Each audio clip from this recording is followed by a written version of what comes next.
এখানে ধান্দার সময় কোনো প্রেম টেম হয় না, যেটা নিয়ে ধান্দা করছো সেটা তাহলে তোমার ধান্দা হবে না। স্ক্রিনে যাকে দেখছেন চরিত্রহীন থেকে শুরু করে Montu pilot, back to back জনপ্রিয় কাজ, বর্ণময় প্রেম জীবন, অভিনয়ে আসা রীতিমতো সিনেম্যাটিক গল্পের মতো। পড়াশোনায় একেবারেই মন ছিল না, আর তাই তো ছেলেকে নিয়ে মায়ের খুব চিন্তা ছিল।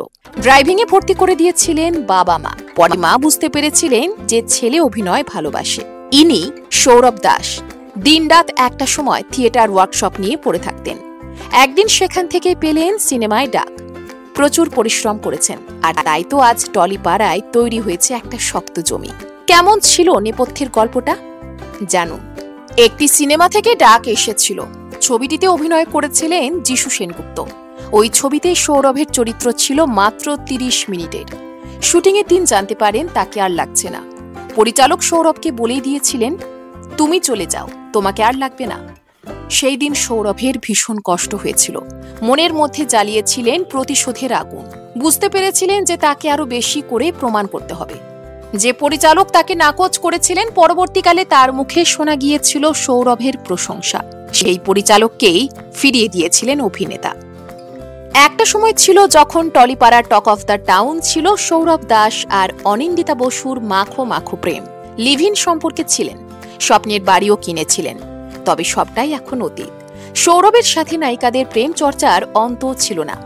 তবে সেই চর্চার ইতি টেনেছে বৈবাহিক সম্পর্ক। দর্শনাকে বিয়ে করে সুখী সংসার। বিতর্ক থেকে সৌরভ এখন অনেক দূরেই থাকেন।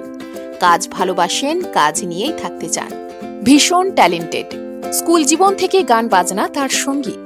যখন ক্লাস 11-এ পড়ছেন তখনই বন্ধুদের নিয়ে তৈরি করেছিলেন ব্যান্ড। অভিনয়ে আসার পরেও গানের চর্চা ছাড়েননি। অভিনয় শুরু ছোট পর্দা থেকে, তাই ধারাবাহিক করবেন না এ কথা কখনোই বলতে চান না। তবে আপাতত সৌরভ ধারাবাহিকের কথা ভাবছেন না। খুলেছেন নিজস্ব প্রযোজনা সংস্থা।